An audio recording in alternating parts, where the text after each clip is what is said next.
எல்லா புகழும் இறைவனுக்கே. மனிதநேயம் மலரச் செய்வதின் அடுத்த தொகுதி.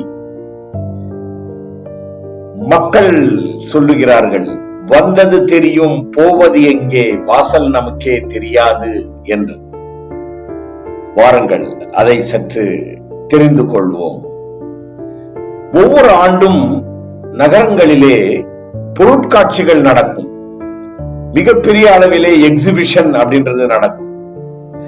அது குழந்தைகளுக்கு ரொம்ப பிடிக்கும். அதனால வீட்டுல ஒரு குழந்தை அம்மாவை ரொம்ப கேக்குது, அம்மா என்ன கூட்டின்னு போமா, அந்த எக்ஸிபிஷன் கூட்டின்னு போமா, பொருட்காட்சி கூட்டின்னு போமா, என் கிளாஸ்ல இருக்கிற ஃப்ரெண்ட்ஸுங்க எல்லாம் அவங்க ஃபேமிலியோடு போயிட்டு வந்திருக்காங்கம்மா, ரொம்ப நல்லா இருந்ததாமா, என்னையும் கூட்டின்னு போவாமா அப்படின்னு சொல்லிட்டு அடம் பிடிக்குது. அம்மா சொல்றாங்க, சரிடா கண்ணா போறான், வா நம்ம போலாம் என்ற மாதிரி கூட்டின்னு போறோம். ஆனா நான் சொல்றது நீ கேட்டுக்கணும், நீ சமத்தா இருக்கணும். அங்க நிறைய உள்ள போகும்போது நிறைய விஷயங்களும் இங்க விற்பாங்க. உன்னை எல்லாம் கூப்பிட்டு இதை வாங்கிக்கோ அதை வாங்கிக்கோன்னு எல்லாம் சொல்லுவாங்க. அதனால அதெல்லாம் நீ வாங்க கூடாது. உனக்கு என்ன தேவை, உனக்கு என்ன நல்லது அப்படின்றது எனக்கு தெரியும். அதை மட்டும் தான் நான் வாங்கி கொடுப்பேன். அதை விட்டு நீ அதை வேணும் இதை வேணும்னு சொல்லிட்டு அடம் பிடிச்சிருக்க கூடாது, சமத்தா இருக்கணும், சரியா அப்படின்னு கேட்டாங்க. சரிம்மா, நான் உன்னை தொந்தரவு பண்ண மாட்டேமா, நான் நீ சொல்ற மாதிரியே நடந்துக்கிறேம்மா, மாமா போலாமா அப்படின்னு சொல்லி கேக்குறாங்க. சோ அம்மா குழந்தைய கூட்டிட்டு எக்ஸிபிஷனுக்கு போறாங்க. அந்த எக்ஸிபிஷன் போற நேரத்துல ஆரம்பத்துல இருந்தே கடைகளை பார்த்த உடனே குழந்தைக்கு ஒரு குழந்தை மனசு அப்படியே இந்த பக்கம் அந்த பக்கம் அலைப்பாய ஆரம்பிக்குது. என்ன இருந்தாலும் அம்மா சொல்றது கொஞ்சம் கவனத்துல இருக்கு. ஆனாலும் என்ன ஆகுதுன்னா, சரி பழம் தானே நம்ம வாங்க போறோம், பிடிச்ச பழத்தை வாங்கிடலாமா, அம்மா ஒண்ணும் சொல்ல மாட்டாங்களே அப்படின்றதுக்காக ஒரு பழத்தை எடுக்குது. இருந்தாலும் அம்மா அதை சரின்னு சொல்லி சமாதானப்படுத்திட்டு, இன்னும் வா, இன்னும் போலாம், இன்னும் கொஞ்சம் மேல கூட சில விஷயங்கள் இருக்கு, பார்க்கலாம், வா போலான்ற மாதிரி கொண்டு போறாங்க. அடுத்த கடைகள்ல போனீங்கன்னு பாத்தீங்கன்னா இன்னும் சரி, இன்னும் பல சாப்பிடுற உணவுப் பொருட்களும் பொம்மைகளும் என்னென்னமோ இருக்கு. இதெல்லாம் வாங்கணும்ன்ற ஆசையில அந்த குழந்தை கேட்க ஆரம்பிக்குது. அம்மா புரிய வச்சுட்டே வராங்க.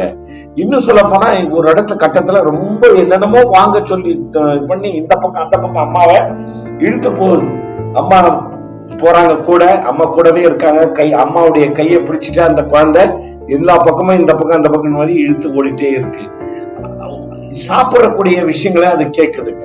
சரி, அம்மா குழந்தைக்கு என்ன தேவையோ அந்த நேரத்துல அந்த சாப்பாடு வாங்கி கொடுக்குறாங்க. குழந்தை ஜூஸ் கேக்குது, குழந்தை ஐஸ்கிரீம் கேக்குது, இந்த மாதிரியான விஷயங்கள் எல்லாம் அது கேக்குது.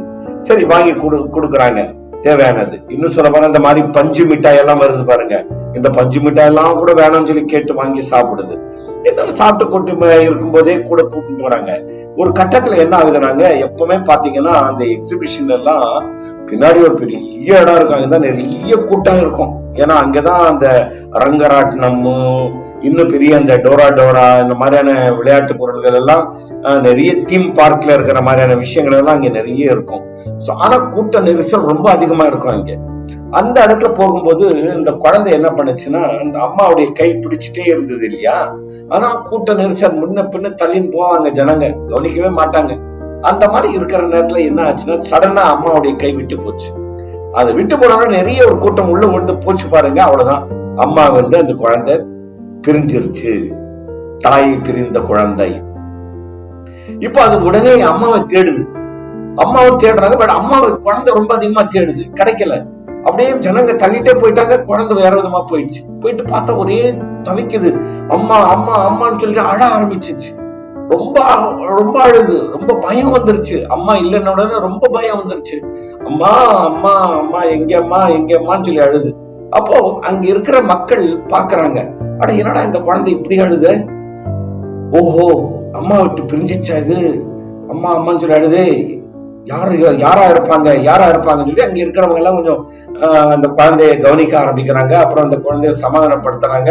ஆனா அது சமாதானம் அடைகிற மாதிரி தெரியல. அம்மா அம்மா அம்மான்னு சொல்லி அழுதுட்டே இருக்கு. ஒரு கட்டத்துல என்ன பண்றாங்க, யாராவது ஒருத்தர் சரி இந்த பாப்பாக்கு ஏதாவது பிடிச்சது ஐஸ்கிரீம் ஏதாவது வாங்கி கொடுக்கலாமே அப்படின்னு வாங்கி கொடுக்குறாரு. அதையும் கீழே போட்டு தள்ளி விட்டு மறுபடியும் எனக்கு அம்மா தான் வேணும்னு சொல்லி சொல்றாங்க. நமக்கு தெரியும் இந்த மாதிரியான நேரங்கள்ல என்ன செய்வாங்கன்னா, அந்த எக்ஸிபிஷன்ல அமைப்புக்காரங்க எல்லாமே என்ன செஞ்சிருப்பாங்கன்னா, ஒரு போலீஸ் பூத் ஒண்ணு கிரியேட் பண்ணி இருப்பாங்க. அதுல போலீஸ் டிபார்ட்மெண்ட்ல இருக்கிறவங்க இருப்பாங்க, மற்ற அதிகாரிகள் கூட இருப்பாங்க. இந்த மாதிரி யாராவது குழந்தைய தொலைச்சிட்டாங்க இல்ல வேற ஏதாவது பொருள் தொலைச்சிட்டா கூட அதை மைக்ல அனௌன்ஸ் பண்ணுவாங்க. கிடைக்கிறவங்க கொண்டு வந்து சேர்ப்பாங்க. இல்ல தானா குழந்தைகளை கூட சில நேரங்கள்ல மத்தவங்க யாராவது கொண்டு வந்து அந்த சேர்த்து விடுவாங்க.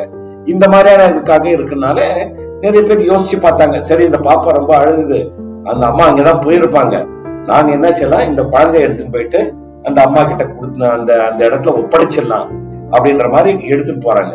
போற வழியில என்ன செய்யறாங்கன்னா, இது அழுதுட்டே இருக்குன்றதுக்காக வரும்போது இந்த குழந்தை எதுக்கெல்லாம் ஆசைப்பட்டது, என்னெல்லாம் வேணும்னு சொல்லி அம்மா கிட்ட கேட்டதோ அது இவங்களுக்கு தெரியுது. பட் ஆனா இருந்தாலும் அதெல்லாம் கூட வாங்கி கொடுக்க பாக்குறாங்க. இது என்னென்ன வேணும்னு சொல்லி கேக்குதோ அது கூட வாங்கி கொடுக்குற. அம்மா நீ குழந்தை, பாப்பா பயப்படாதே, நாங்க போய் உங்க அம்மா கிட்ட சேர்த்துறோம், இது வாங்கிக்கோ அது வாங்கிக்கோன்றாங்க. எதுலுமே அந்த பாப்பாக்கு இப்ப இன்ட்ரெஸ்ட் இல்லைங்க. குழந்தைக்கு எதுலுமே இன்ட்ரெஸ்ட் இல்லை, எல்லாத்தையும் தூக்கி எறியுது. எனக்கு அம்மா மட்டும் தான் வேணும், அம்மா மட்டும் தான் வேணும்ன்ற மாதிரி அம்மாவை தேடி அழுதுட்டே இருக்கு. அந்த நேரத்தை அப்படியே அவங்க போகும்போது பாத்தீங்கன்னா, அந்த போலீஸ் ஸ்டேஷன் இருக்கிற இடத்துல போய் பார்க்கும்போது அந்த அம்மாவை அந்த குழந்தை பார்த்துருது. அம்மாவை பார்த்த உடனே அந்த குழந்தைக்கு ஒரு சந்தோஷம் பாருங்க. அந்த தூக்கிட்டு இருந்தவனோட மடியில இருந்து அப்படியே உதறி தள்ளிட்டு கீழே இறங்கி வேகமா ஓடி வந்து அம்மாவை அப்படியே அணைச்சிக்கிட்டு அம்மாவுடைய வயிற்றுல முகத்துக்கு புதைச்சிட்டு அப்படியே கட்டியா பிடிச்சிக்குது. அப்பதாங்க அந்த குழந்தைக்கே ஒரு நிம்மதி கிடைக்குது, ஒரு அமைதி கிடைக்குது. அந்த அம்மா அப்படியே குழந்தைய அரவணைச்சிக்கிறாங்க. குழந்தைய அரவணைச்சிட்டு அப்படியே அது பாருங்க எவ்வளவு அமைதி கிடைக்குதுன்னா அந்த குழந்தைக்கு அப்படி அமைதி கிடைக்குது. சின்ன பாப்பா ஒண்ணும் தாயுடைய தோல் எப்படி சாஞ்சி அமைதியா தூங்குமோ அந்த அளவுக்கு அந்த குழந்தைக்கு நிம்மதி கிடைச்சதுங்க. இது தாங்க நம்ம ரொம்ப முக்கியமா கவனிக்க வேண்டியது, மனிதர்கள் கவனிக்க வேண்டியது.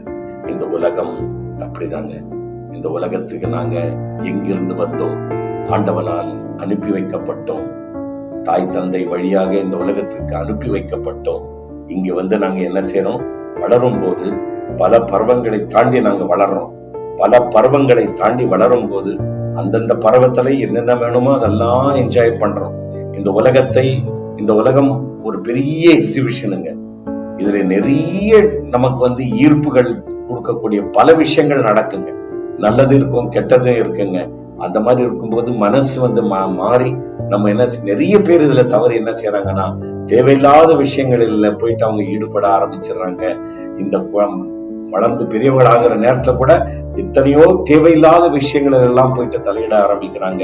இது நேர்மையானதா, இது ஆண்டவனால் ஏற்றுக்கொள்ளப்படுமா, இது விரும்பத்தக்கதா, மனிதன் இப்படி நடந்து கொள்ள வேண்டுமா அப்படின்றாம் எதுவுமே தெரியாமல் எது கிடைத்தாலும் அதை பயன்படுத்த வேண்டும் என்ற தவறான முடிவுகளில போயிட்டு பல வகையில இன்பம் இருக்கிறது என்பதை தேட ஆரம்பிக்கின்றான். அந்த இன்பத்திலே மூழ்கி விடுகிறார்கள் மனிதர்கள். அந்த தவறுகள் செய்ய ஆரம்பிக்கிறார்கள். எந்தவித கட்டுப்பாடும் இல்லாமல், எந்தவித ஒரு பொறுப்பும் இல்லாமல் எப்படியெல்லாம் வாழ வேண்டுமோ அந்த மாதிரி எல்லாம் இருக்கலாம், கட்டுப்பாடு இல்லாமல் நாங்கள் வாழலாம் என்ற வகையிலெல்லாம் வாழுகிறார்கள். எதை தடை செய்யப்பட்டதோ, எது ஆண்டவன் வேண்டாம் என்று சொன்னானோ அதையெல்லாம் கூட நம்ம பருக ஆரம்பித்து விடுகிறோம், உறவு கொள்ள ஆரம்பிக்கிறோம். எந்த வகையிலும் யாருக்காகவும் பயம் என்பதே இல்லாமல் வாழ்ந்து கொண்டிருக்கிறோம். இறைவன் ஒருவன் பார்த்து கொண்டிருக்கிறான் என்ற பயம் என்றதே குறைந்து விட்டது. இப்படியெல்லாம் வாழ்ந்து கொண்டிருக்கிறோம். இந்த நேரத்தில் பணம் எப்படி சம்பாதிப்பது என்பது, இதுதான் நேர்மையான வழி அப்படின்றதெல்லாம் மறந்து விட்டு அந்த ஷைத்தான் எங்களுடன் உள்ள நுழைந்து எப்படியெல்லாம் பணம் மட்டும்தான் முக்கியம் என்பதை புரிய வைத்து, எந்த தவறான வழிகள் எல்லாம் நாங்கள் பணம் சம்பாதிக்கிறோமோ அந்த தவறான வழிகள் எல்லாம் பணம் சம்பாதிக்க வைக்கிறது. எதையெல்லாம் கொண்டாட்டம் ஆட்டம் போட வேண்டுமோ அவ்வளவும் அந்த எக்ஸிபிஷன் நிரந்தரம் என்று நினைத்து நாங்கள் ஆட்டம் போட்டுக் கொண்டிருக்கிறோம். இந்த ஆட்டத்துல யாரை யார் ஏமாற்றுகிறார்கள் என்பது தெரியவில்லை. எங்கு பார்த்தாலும் இந்த ஏமாற்றங்கள், எங்கு பார்த்தாலும் ஒரு துரோகங்கள் நடக்கிறது, எங்கு பார்த்தாலும் சத்தியங்களை மீறுகிறார்கள். இப்பெல்லாம் வாழ்ந்து கொண்டிருக்கின்ற காலத்தில் கடைசியாக இறுதியாக பார்த்தீங்கன்னா அந்த போயிட்டு மரண படுக்கையில் போய் விழும்போதுதான் மனசு துடிக்கிறது. ஆவியை துடிக்கிறது. என்ன செய்து விட்டேன், எங்கு போவேன், தாயை பிரிந்த குழந்தை போல் இப்ப அழ ஆரம்பித்து விட்டோம். கடைசி நேரத்தில் தான் நமக்கு கடவுளுடைய ஞாபகம் வருகிறது. அம்மா எங்கே, அம்மா எங்கே என்ற அந்த குழந்தை அழுததே, அதே போல் இந்த நேரத்தில் தான் நமக்கு கடவுள் எங்கே, கடவுள் எங்கே, நான் இவ்வளவு தவறு செய்து விட்டேனே, பொறுப்பில்லாமல் நான் வாழ்ந்து விட்டேனே, எனக்கு சொல்லி அனுப்பப்பட்டிருந்ததே வேதங்கள் ஆண்டவனால் வேதங்கள் கொடுக்கப்பட்டது, இறை தூதர்கள் வந்து வழிகாட்டினார்கள். இந்த எக்ஸிபிஷன் நிரந்தரமானது அல்ல, இது கொஞ்ச நேரத்தில் முடிய போகுது. இதுக்காக இதுல இருக்கிற விஷயங்களை பார்த்து மயங்கி விடாதே.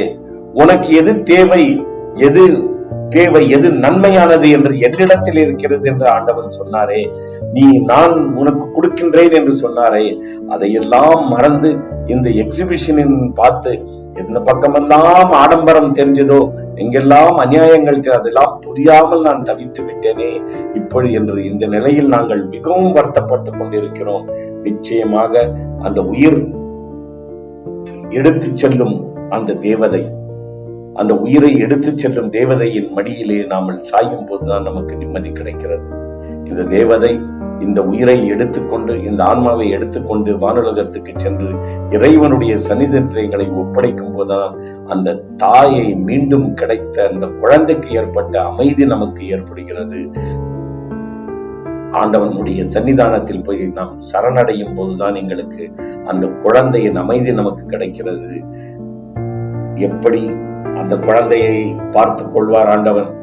ஆண்டவன் சொல்லுகிறார், இந்த உலகத்தில் இருக்கிற தாயுடைய கருணையை விட 70 மடங்கு அதிகமான கருணை உள்ளவன் நான் கருணையாளன். என்னிடத்தில் நீ வந்து சேரும்போது உனக்கு அமைதி கிடைக்கும். என்னிடத்தில் அந்த நிரந்தரமான ஒரு எக்ஸிபிஷன் இருக்கிறது, நிரந்தரமான உலகம் இருக்கிறது. அந்த உலகத்திலே சொர்க்கத்திலே என்ன நீ நினைக்கின்றாயோ அதெல்லாம் உனக்கு கிடைக்கும்படியாக நான் செய்து வைத்திருக்கிறேன். ஆனால் உனக்கு சொல்லி அனுப்பியிருந்தேன். மத்தியில பலமுறை உன்னை எச்சரிக்கை செய்தேன். தூதர்களால், இறை தூதர்களாலும் இறை வேதங்களாலும் உன்னை நான் அவ்வப்பொழுது எச்சரித்தேன். மனிதனே வேண்டாம், இந்த சற்று நேரம் இருந்து கலைந்து போகும் கூடாரம் தான் இந்த உலகம். இந்த உலகம் என்ப இந்த கூடாரம் எக்ஸிபிஷன் போல் ஒரு நாள் கலைக்கப்படும். அதுவரை நீ பொறுத்திரு. நான் சொல்லுகின்ற நேர்வழியிலே மட்டும் வாழு, மனித நேயத்தோடு வாழு, என்னை பயந்து வாழு. உற்றார் உறவினர்களுக்கும் அனைவருக்கும் நீ அனுசரித்து மரியாதை கொடுத்து பாசத்தோடும் நேசத்தோடும் உண்மையாக வாழு. உண்மையான நேர்மையான வழியில் வரும் உணவை மட்டும் நீ சம்பாதித்து சாப்பிடு என்றெல்லாம் சொல்லி அனுப்பியிருந்தேனே, மறந்து விட்டாயா மகனே அப்படின்ற ஆண்டவன் அப்பொழுது சொல்வார். தவறுகள் செய்தவர்கள் எப்படியெல்லாம் தண்டனை அடைவார்கள், அதெல்லாம் நான் உன்னை எச்சரிக்கை செய்திருந்தேனே, நரகத்துடைய எச்சரிக்கை செய்திருந்தேனே. சைத்தான் தான் உன்னுடைய எதிரி, உன்னை வழிக்கெடுக்க என்னிடம் சபதம் சென்று வெளியே சென்றவன். அவன் உன்னை வழிக்கெடுக்க வந்தானே, அப்பொழுது நீ உணர்ந்திருக்க கூடாதா? என் தேவர்களும் என் இறை தூதர்களும் என் வேதங்களும் சொல்லும் போது சைத்தானை நீ அடையாளம் கண்டிருக்க கூடாதா? அதிலிருந்து நீ தப்பித்திருந்தால் சொர்க்கத்தில் வந்திருப்பாய். ஆனால் இந்த வாக்கை நீ மீறிவிட்டாய் என்பதற்காக நீ புரிந்து கொள்ள வேண்டும். இந்த உலகம் என்னும் கூடாரம் ஒரு நாள் கலைக்கப்படும், நிச்சயமாக கலைக்கப்படும். இந்த கூடாரம் கலையும் போது உனக்கு தெரியும் எப்படி வாழ்ந்தோம். இருக்கிற அந்த எந்த ஒரு இதுவும் சுவடும் இல்லாமல் மொத்தமாக அந்த எக்ஸிபிஷன் இடமே வெறிச்சோடி கிடக்கும். அந்த நேரத்தில் நீ தலையை பிடித்து அழுதி என்ன பிரயோஜனம்? அதனால் மனிதர்களே புரிந்து கொள்ளுங்கள், உலகம் அழியும் நாள் நெருங்கி கொண்டிருக்கிறது என்கிறார்கள். உலகம் நிச்சயமாக ஒரு நாள் அழியும். நாங்கள் இந்த கூடாரம் நிச்சயமாக கலைக்கப்படும். அதனால் இருக்கின்ற காலம் வரை நாங்கள் மனித நேயத்தோடு வாழலாம், நல்ல குணங்களோடு வாழலாம். நேர்மையான வழி, இறைவனை திருப்பாதத்தை போய் அடையும் உன்னதமான வழி எது? நேர்மையான வழி எது? இறை தூதர்கள் சொன்ன வழி எது? இறை தூதர்கள் வாழ்ந்த வழி எது? இறை மறைகள் சொல்லுகின்ற வாழ்க்கை எது என்று புரிந்து கொண்டு நாங்கள் வாழ்ந்தோம் என்றால் நிச்சயமாக இந்த உலகத்தில் சீக்கிரமாக கிடைக்கும். ஆனால் அது நிரந்தரம் இல்லை. அது கொஞ்சம் தாமதமாக கிடைக்கும். ஆனா மறு உலகத்தில் சொர்க்கத்தில் கிடைப்பது கொஞ்சம் தாமதமாகலாம், ஆனால் அது நிரந்தரமானது. எனவே பொறுமையுடனும் நம்பிக்கையுடன், இறை நம்பிக்கையுடன் வாழ்ந்து இறைவனுடைய திருப்பொருத்தத்தை அடைந்து மறு உலகமாக நிரந்தரமான அந்த கூடாரத்திலே நிரந்தரமாக இறைவனுடைய அருளிலே இறைவனுடைய அரவணைப்பிலே வாழ எல்லாம் வல்ல இறைவன் நம் அனைவருக்கும் அருள் புரிவானாக என்று சொல்லி மனிதநேயத்தை மீண்டும் மலரச் செய்யலாம்.